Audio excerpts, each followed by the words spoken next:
चेन्नई में दो दोस्त रहा करते थे, एक का नाम नंदिनी और दूसरे का नाम वेत्रिमारन। ये दोनों बचपन के दोस्त थे।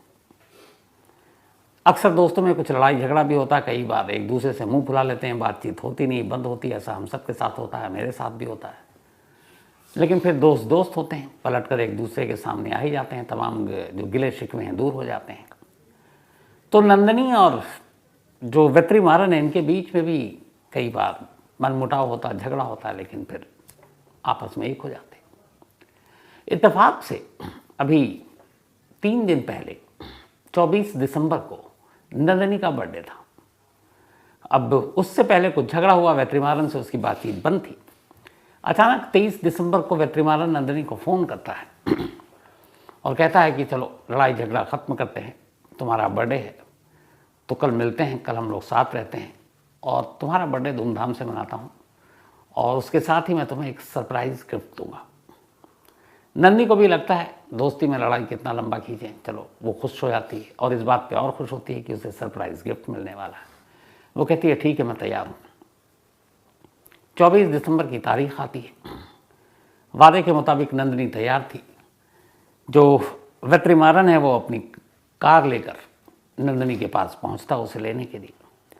अच्छा, नंदिनी जो है वो एक चेन्नई की आईटी कंपनी में सॉफ्टवेयर इंजीनियर है और वेत्रिमारन एक आईटी कंपनी में वो भी काम करता है, दोनों अच्छे पोस्ट में, ठीक ठाक सैलरी, पढ़े लिखे लोग। तो नंदिनी को पिक करता है वेत्रिमारन और फिर अपने साथ चेन्नई में पहले इधर बीच पे कहीं और घुमाता है, फिर उसके बाद मॉल ले जाता है। जो नंदिनी की पसंदीदा चीज़ें हैं वो उसकी शॉपिंग कराता है, उसे कपड़े दिलाता है, फिर दोनों लंच करते हैं, कॉफ़ी पीते हैं। इसके बाद फिर वो उसको कहीं और मार्केट में ले जाता है, वहाँ से भी उसकी पसंद की चीज़ें दिलाता है और बार बार एक चीज़ कहता है कि तुम्हारा सरप्राइज़ गिफ्ट जो है वो आखिर में। इसके बाद शाम हो जाती है, कहता है कि आज तुम्हारा बर्थडे है, कुछ नेक काम भी करते हैं।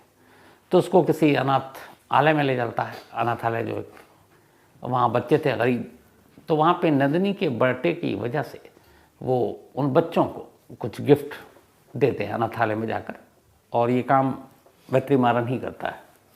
नंदिनी भी खुश हो जाती है कि देखो उसका दोस्त उसका कितना ख्याल रख रहा है। अब शाम लगभग होने को है। नंदिनी बीच में कई बार पूछती भी कि सरप्राइज़ गिफ्ट भी दे दो, कहता उसके लिए इंतज़ार करो।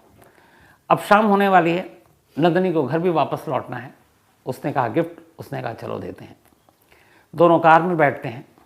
इसके बाद करीब शाम के 7:15 बज चुके थे, अंधेरा हो चुका था। गाड़ी चल पड़ती है, लेकिन गाड़ी का रुख उस तरफ नहीं था जहाँ नंदिनी रहती थी, बल्कि गाड़ी किसी और डायरेक्शन में दौड़ रही थी। नंदिनी को लगता है कि शायद इस सरप्राइज़ बर्थडे गिफ्ट के लिए कहीं और जाना है। अब गाड़ी थोड़ा सा शहर के बाहर निकल जाती है। इसके बाद एक सुनसान जगह पर गाड़ी रुकती है। उस सुनसान जगह पर एक टूटा फूटा या ये कहें कि अंडर कंस्ट्रक्शन एक मकान था। उस मकान के आसपास कोई शख्स नहीं था, बिल्कुल सन्नाटा। वेत्रिमारन गाड़ी से उतरता है, नंदिनी को कहता उतरो, आओ अब सरप्राइज़ गिफ्ट देने का वक्त आ गया। दोस्त और दोस्त से मिलने वाले उस सरप्राइज़ गिफ्ट को हासिल करने के लिए नंदिनी भी काफ़ी बेचैन थी। तो वो वेत्रिमारन के कहने के मुताबिक कार से उतरती है। उसके बाद वो उस अंडर कंस्ट्रक्शन घर के अंदर उसे ले जाता हाथ पकड़कर। वहाँ पे एक कोई मुंडे टाइप की कोई चीज़ होगी, वहाँ कहता है कि तुम बैठ जाओ। बैठाने के बाद कहता है कि ये जो सरप्राइज़ गिफ्ट है इसको देने की कुछ शर्तें। नंदिनी कहती है मुझे मंजूर है। कहता पहले अपनी आंखें बंद करो। नंदिनी आंखें बंद कर लेती है। कहता नहीं, तुम बीच में चीटिंग कर सकती हो, इसलिए तुम्हारी आंखों पे मैं पट्टी बांधूंगा। वो अपना रुमाल निकालता है और नंदिनी की आंखों पे रुमाल बांध देता है। नंदिनी कहती कोई बात नहीं, गिफ्ट दो। फिर वो कहता नहीं तुम आंखें नहीं, तुम फिर हाथ से और ये सारी चीज़ों से पता कर लोगे गिफ्ट क्या है, तुम्हें जो तुम्हारे हाथ भी बांधने हैं। नंदिनी खुशी खुशी अपने दोनों हाथ आगे कर देती है। आंखों पर पट्टी चढ़ चुकी थी। जब वो हाथ आगे बढ़ती है तो अचानक उसे लगता है कि कोई चेन जैसी चीज़ उसके हाथों से टकरा रही। उसके दोनों हाथ अब जंजीर से बन चुके थे और उस जंजीर पे एक ताला लगा दिया गया। अब नंदिनी बेचैन, लेकिन अब भी वो अपने दोस्त की दोस्ती पर फख्र और कह रही है अब गिफ्ट दे ही दो, इतना क्यों इंतज़ार करा रहे हो। कहता नहीं, तुम फिर खड़ी होकर भागने लगोगी। गिफ्ट को देखकर खुशी में। तो मैं नहीं चाहता हूँ, मैं चाहता हूँ तुम बैठ कर उसी हिसाब से देखो, फिर मैं एक एक करके जब तुम नॉर्मल हो जाओगी तो फिर सारी चीज़ें खोल दूँगा, तो तुम्हारे पैर भी बांधूँगा। नंदी फिर खुशी खुशी तैयार हो जाती है। थोड़ी देर के बाद उसे पैर में भी एहसास होता है कि कोई चीज़ लिपट रही है, वो भी एक जंजीर थी। अब दोनों पैर को करीब लाकर जंजीर से बांधने के बाद उसमें भी वो ताला लगा देता है। अब नंदिनी बैठी हुई है, उसकी आंखों पर पट्टी है, दोनों हाथ आगे की तरफ यूं, और उसमें जंजीर और ताला लगा हुआ है। दोनों पैर ज़मीन पर हैं और दोनों पैरों के भी जंजीर से बांधा जा चुका और ताला लगा हुआ है। तो एक तरह से अब नंदिनी बेबस है, न वो खड़ी होकर चल सकती है, न अपने हाथ से कुछ छू सकती है, और न सामने कुछ देख सकती है। जब ये सब कुछ हो गया तो नंदिनी कहा कि मुझे लेट हो रहा, अब घर भी जाना है, बहुत हुआ, चलो अब तो मुझे सरप्राइज़ गिफ्ट दो।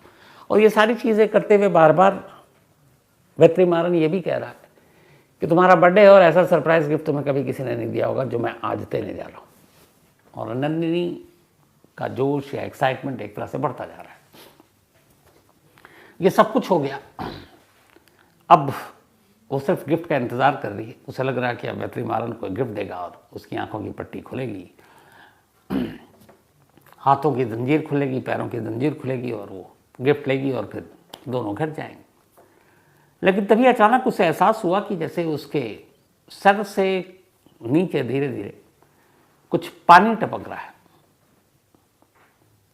तभी उसने स्मेल किया, उसे लगा कि ये पेट्रोल या शायद मिट्टी का तेल है। वो अचानक घबरा गई, बोली ये क्या है? वेत्रीमारन कुछ भी नहीं कह रहा। धीरे धीरे वो, या जो भी, चूंकि वो देख नहीं रही कि सामने कौन है, उसके पूरे बदन को पेट्रोल या फिर केरोसिन ऑयल से एक तरह से नहला दिया गया। अब इससे पहले कि नंदिनी कुछ समझ पाती, कुछ कह पाती, वो चीख रही है कि क्या कर रहे हो, ये क्या है, ये क्या है। तब तक एक आग, माचिस की तीली या लाइटर, उससे शोला निकलता है और उस पेट्रोल या फिर केरोसिन ऑयल से भीगी नंदिनी के जिस्म पर वो शोला डाल दिया जाता है। देखते ही देखते अचानक आग की लौ पकड़ लेती है और अब नंदिनी जिंदा जल रही है। वो बेतहाशा अब चीख रही है, चिल्ला रही है, लेकिन वो सुनसान इलाका कोई सुनने वाला नहीं। और वो बार बार कह रही है, वेत्रीमारन मुझे बचाओ, वेत्रीमारन तुम ये क्या कर रहे हो, तुम ऐसा क्यों कर रहे हो। लेकिन उधर से कोई जवाब नहीं। जब आग की लपटें तेज़ होने लगी और अब नंदिनी अपनी पूरी ताकत से चीखने लगी खुद को आखिरी वक्त तक बचाने के लिए, तब वेत्रीमारन को लगा कि शायद कुछ लोग उसकी चीख सुनकर इधर आ जाएंगे। वो घबरा गया। वो वहाँ से फौरन दौड़ता है, अपनी गाड़ी में बैठता है और निकल जाता है। उसके निकलते ही इत्तेफाक की बात है कि कुछ लोग उस रास्ते से गुजर रहे हैं और गुजर रहे हैं। अचानक उन्हें एक लड़की की चीख की आवाज़ सुनाई देती है एक सन्नाटे में। वो सब परेशान देखते हैं आसपास, तो वही एक अंडर कंस्ट्रक्शन घर। वो हिम्मत दिखाते हैं, जाते हैं, तो उनकी आंखें फटी की फटी रह जाती है। देखती हैं कि एक लड़की जिसके दोनों हाथ पैर में जंजीर है, बुरी तरह से आग में उसको घेर रखा है और वो लगातार चीख रही है, रो रही है, बचाने की मदद कर रही है। किसी तरह वो लोग हिम्मत दिखाते हैं, कुछ कपड़े बाकी चीज़ें डालते हैं और आग पर काबू पा लेते हैं। लेकिन अब तक नंदी बहुत डर चुकी थी। इसी बीच में उनमें से एक लोकल पुलिस को फ़ोन करता है। फ़ौरन पुलिस की टीम मौके पर आ जाती है। नंदी को फिर पुलिस अपने साथ अस्पताल ले जाती है। अस्पताल में उसका इलाज शुरू होता है। नंदिनी अभी होश में थी। पुलिस अब उससे फिर भी पूछती है कि आपका कोई फैमिली, कोई ये बताएं, किसी को कोई नंबर, कोई शख्स जिसको बुलाया जा सके। नंदिनी सिर्फ एक नाम लेती है और एक नंबर बोलती है। कहती है मेरा दोस्त है वेत्रीमारन, इस नंबर पे कांटेक्ट कर लीजिए, सबको पता चल जाएगा। पुलिस नंबर लेती है, वेत्रीमारन को फ़ोन करती है, बताती है कि मैं इधर से, पुलिस इस हॉस्पिटल से। वेत्रीमारन एक फ़ोन पर ये सुन करके सामने से पुलिस से घबरा जाता है।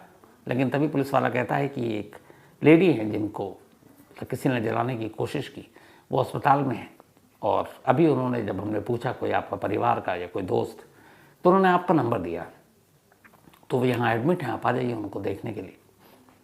वेत्रीमारन कहता है जी मैं उनका दोस्त हूँ, मैं अभी आ रहा हूँ। थोड़ी देर के बाद वेत्रीमारन उस पुलिस के बताए अस्पताल में पहुँच जाता है।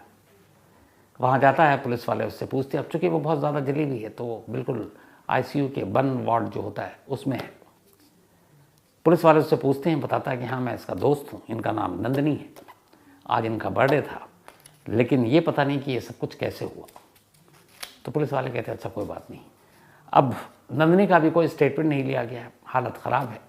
अब पुलिस इंतज़ार कर रही है कि शायद वो थोड़ी बेहतर हो तो आगे कुछ बता सके, लेकिन ये इंतज़ार ख़त्म हो गया, इसलिए कि कुछ देर के बाद नंदनी ने दम तोड़ दिया। अब नंदनी की मौत हो गई। जब मौत हुई तो पुलिस ने अस्पताल में देखना शुरू किया और पूछना शुरू किया कि ये वेत्रीमारन जो जिसको बुलाया गया था, जिसका नंदनी ने नंबर दिया था, वो कहाँ है। तो चारों तरफ देखा गया, तो फिर स्टाफ से पूछा गया तो पता चला कि साहब जब अब वो आया था, जब आप लोग थे, तो वो 2-4 मिनट तो रुका, उसके बाद से उसका कोई अता पता नहीं है।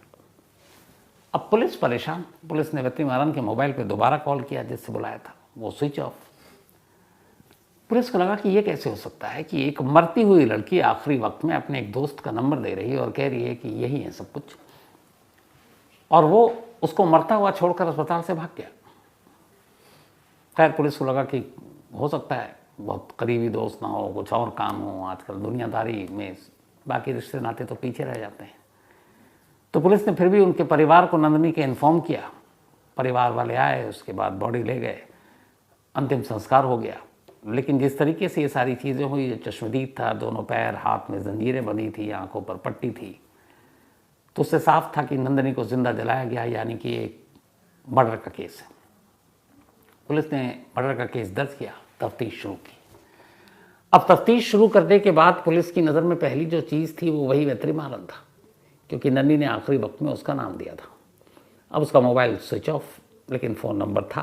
पुलिस ने कॉल डिटेल निकाले, लोकेशन निकाला, और काफ़ी फिर इस दौरान में पुलिस की एक दूसरी टीम नंदनी के तमाम दोस्तों और रिश्तेदारों से पूछताछ कर रही है। तो उन सब से पूछताछ करने के दौरान पुलिस को एक कहानी पता चलती है। इधर वेत्रीमारन का मोबाइल स्विच ऑफ, लेकिन लोकेशन है, एक पुलिस की टीम उसको ढूंढ रही है। थोड़ी मेहनत के बाद वेत्रीमारन हाथ आ जाता है। इधर नंदनी के दोस्त और बाकी लोग कहानी बता चुके थे। अब उधर वेत्रीमारन और इधर कहानी, इन दोनों को जब पुलिस मिलाती है तो फिर एक पूरी नई कहानी तैयार होती है। कहानी नंदनी की मौत की, कहानी नंदनी के मौत के पीछे की वजह की। और इस कहानी की शुरुआत हुई थी मदुरई से, चेन्नई से दूर बहुत। तब नंदनी मदुरई के गर्ल्स स्कूल में पढ़ा करती थी, और उसी स्कूल में एक लड़की पढ़ा करती थी, उसका नाम था गुरु गेश्वरी। गुरु गेश्वरी और नंदनी एक ही क्लास में थे, दोनों में अच्छी दोस्ती हो गई। स्कूल की ये दोस्ती फिर दोनों ने जब 12th किया तो दोस्ती इतनी गहरी थी, उन्होंने कहा कि हम कॉलेज भी साथ जाएंगे। अब दोनों ने एक ही कॉलेज चुना, कॉलेज में भी दोनों एक साथ रहे। इनकी दोस्ती लंबी चली, दोनों एक दूसरे को बहुत मानते थे। पर धीरे धीरे जब वक्त बीता तो नंदनी को पता चला कि गुरु गेश्वरी में कुछ इश्यूज़ हैं, और वो सबसे खुलकर बात नहीं करती, लेकिन नंदनी उसकी बहुत क्लोज दोस्त थी। तो उसने उससे पूछा क्या है तुम्हारी, मतलब तुम झिझकती भी हो, बहुत सारी चीज़ें खुल के रहती हो, लेकिन लगता नहीं कि खुल के हो। तब गुरु गेश्वरी नंदनी को बताती है कि असल में मैं एक ट्रांसजेंडर हूँ। ट्रांसजेंडर जिसको आजकल हम लोग संवैधानिक भाषा में किन्नर भी बोलते हैं, मतलब कोई ऐसा, किन्नर 2 तरह के होते हैं, एक मेल भी एक फीमेल भी, महिला भी और पुरुष भी।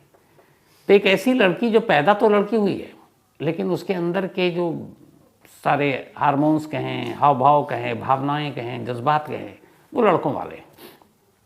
जैसे कई ऐसे लड़के पैदा होते हैं जिनके हाव भाव, उनकी ख्वाहिशें, उनकी भावनाएं, उनके हार्मोन्स, वो सारे लड़की वाले होते हैं। तो गुरुगेश्वरी ने कहा कि वो है तो लड़की, लेकिन वो एक ट्रांसजेंडर है, मतलब उसके अंदर लड़कों वाली सारी चीज़ें हैं। तो नंदनी ने कहा कि इसमें छुपाने की क्या बात है, इसमें कोई शर्म की बात नहीं, हम लोग तुम्हारे साथ हैं। गुरुगेश्वरी बहुत खुश हो गई। फिर उसने कहा हमारे ग्रुप में बहुत सारे दोस्त हैं, उनको तुमको खुलकर बात करनी चाहिए।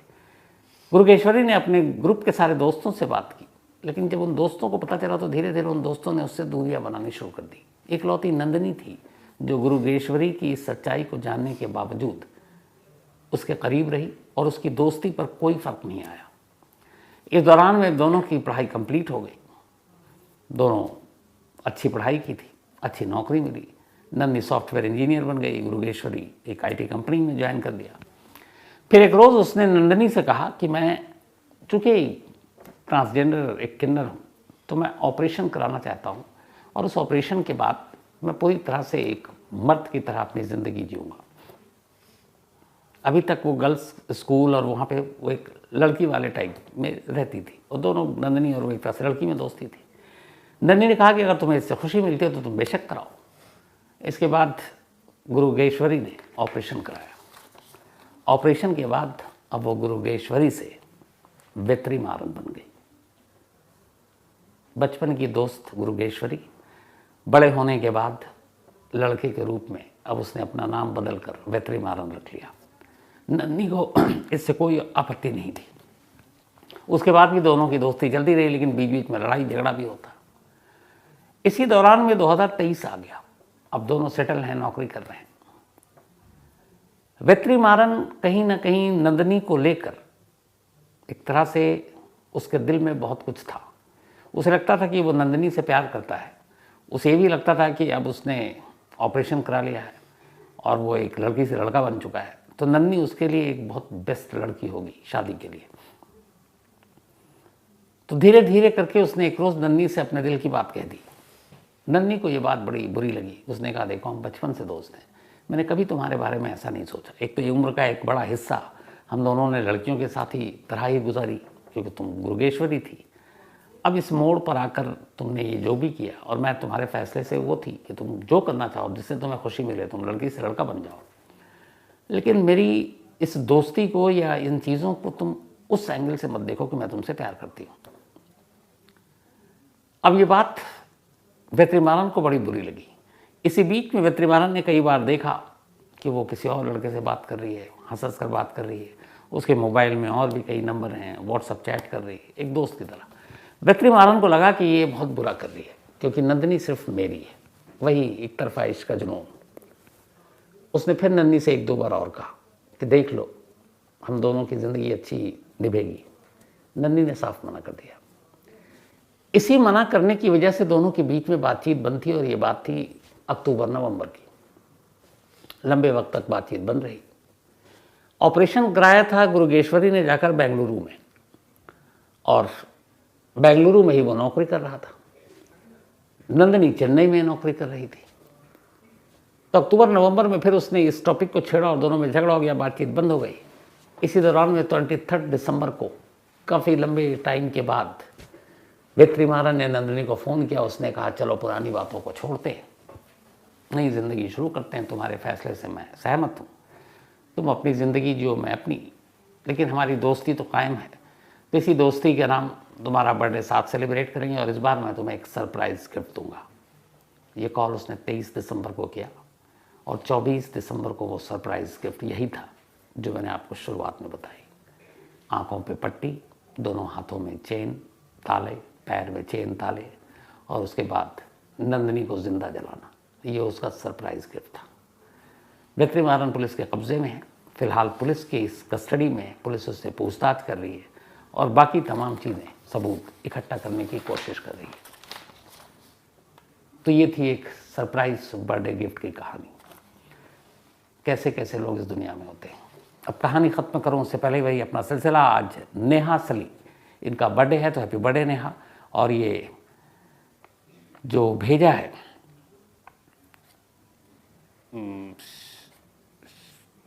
जो नाम भेजा है शायद कुछ कन्फ्यूज़न हो गया, पन्ने फट गए हैं। तो नेहा सली हैप्पी बर्थडे। और इनके जो फादर हैं, बल्कि शैला सली, उन्होंने भेजा है। सॉरी इतना टाइम ले लिया। दक्ष सुहानिया, इनका भी आज जन्मदिन है, तो हैप्पी बर्थडे दक्ष। और ये भेजा है आर्थ ने। साथ ही किरण लखोटिया का भी आज बर्थडे है, तो हैप्पी बर्थडे किरण। और ये सुनील कुमार ने भेजा है, अबोहर से है ये। इश्मीत सिंह का भी आज जन्मदिन है, तो हैप्पी बर्थडे इश्मीत। और ये भेजा है इनकी मम्मी शीतल कौर जी ने, बेल्जियम से। और शीतल कौर जी की एक और शायद भांजी या भतीजी मेहर सिंह, इनका भी बर्थडे है। तो इश्मित और मेहर, आप दोनों को बहुत बहुत हैप्पी बर्थडे, जन्मदिन की हार्दिक शुभकामनाएं, मुबारकबाद। अंशु कुमारी तेतरी, इनका भी आज बर्थडे है, तो हैप्पी बर्थडे अंशु। और ये भेजा है शिशु कुमार ने। साथ ही खुशी चौहान का भी आज जन्मदिन है, तो हैप्पी बर्थडे खुशी। और महक चौहान ने भेजा है।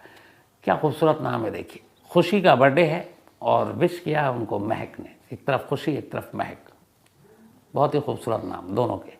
टीटू सिंह का भी आज जन्मदिन है, तो हैप्पी बर्थडे टीटू।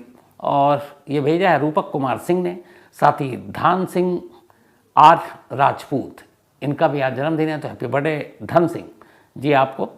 स्वरूप राम जी खादर, इनका भी आज जन्मदिन है, तो हैप्पी बर्थडे स्वरूप राम जी, बल्कि खादर। और ये भेजा है टिगा राम चौधरी ने।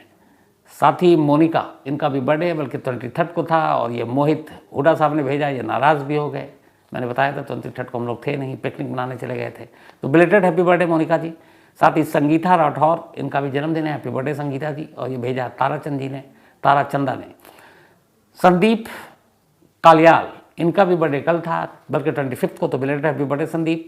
और ये भेजा है दीपक कालियाल ने, थैंक यू सो मच आपके इस मेल के लिए भी। साथ ही आज रीटा मेंडोंजा और शोन मेंडोंजा, इन दोनों की एनिवर्सरी है और आप दोनों को बहुत बहुत बधाई। और 20 दिसंबर को शोन मेंडोंजा का बर्थडे भी था, तो बिलेटेड हैप्पी बर्थडे। ये दोनों इस वक्त लीस्ट लंदन में हैं। इसके अलावा मनीषा पाल ने एक मेल लिखा है आज, और इन्होंने पूछा कि मुझे क्या करना चाहिए। शॉर्ट में आपको कहानी सुनाता हूँ। ये एक बस में जा रही थी, अपने बच्चे को लेने के लिए स्कूल से लेकर बल्कि लौट रही थी, तो उसी बस में अचानक जहाँ ये बैठी उसके बराबर में एक लड़का बैठा हुआ था, हुडी वुडी पहनकर। और जब बस चली तो अचानक उन्हें बड़ी तेज़ बदबू आई। उन्होंने देखा आगे एक और कोई महिला बैठी हुई है, महसूस किया कि उनको भी वैसी प्रॉब्लम आ रही है। तो ऐसी तेज़ बदबू ऐसी लगी हुई, कोई सड़ी हुई बहुत सारी कोई चीज़ लेकर बैठा हुआ है। तो जब बर्दाश्त नहीं हुआ मनीषा पाल जी को, तो उन्होंने उस लड़के से पूछा कि तुम्हारे बैग में क्या, मतलब कहाँ जा रहे हो तुम? तो उसने कहा अगले स्टॉप पे शायद उतर जाऊँगा। तो उन्होंने उससे पूछा कि ये बदबू, तो उसने कहा कि शायद बस में कोई चूहा मर गया होगा। तो हैरानी की बात हुई कि बस में चूहा कैसे मर सकता है। खैर इसके बाद वो लड़का अगले स्टॉप पर उतर गया और उसके उतरते ही वो बदबू ख़त्म हो गई। अब मनीषा पाल जी का ये कहना है कि जब वो बैठा हुआ था तो उस बैग में कोई ऐसी चीज़ थी जिससे वो बदबू आ रही थी। अब वो पता नहीं कोई सड़ा हुआ मांस या क्या, कुछ भी हो सकता है। तो उन्होंने कहा वो उतर गया, लेकिन मैं ये सोच रही हूँ कि मुझे क्या उससे डायरेक्ट पूछना चाहिए था कि इस बैग में क्या लेकर जा रहे हो या और क्या, ऐसे में मुझे क्या करना चाहिए था। तो मनीषा जी बड़ा सिंपल सा था, बस में बैठी थी, उस बस में पक्का 2 लोग और होंगे, एक कंडक्टर एक ड्राइवर। तो आप सिर्फ धीरे से, ये भी ना बताते हुए कि आपको कोई एतराज़ है, अपनी सुरक्षा का ध्यान में रखते हुए आप कंडक्टर को बोल सकती थी कि एक शख्स इस बैग में है और बैग से कुछ बड़ी अजीब सी बदबू आ रही है, मालूम नहीं क्या है, या तो आप तलाशी लीजिए या फिर आगे कहीं भी पुलिस रास्ते में देखे तो बस को रुकवा कर तलाशी ले लीजिए। तो उससे आपको भी कोई आँच नहीं आती और काम भी हो जाता। तो ऐसे सिचुएशन जब भी आए, कई बार होता है, खुद हीरो बनने की ज़रूरत नहीं है। हाँ, जहाँ आपको कोई लोकल, जैसे आप गुजर रहे हैं, पुलिस वाला दिखे फ़ौरन रुक जाइए। बस है तब तो फिर कंडक्टर भी है और बस ड्राइवर भी है, उससे भी आप बोल सकते हैं।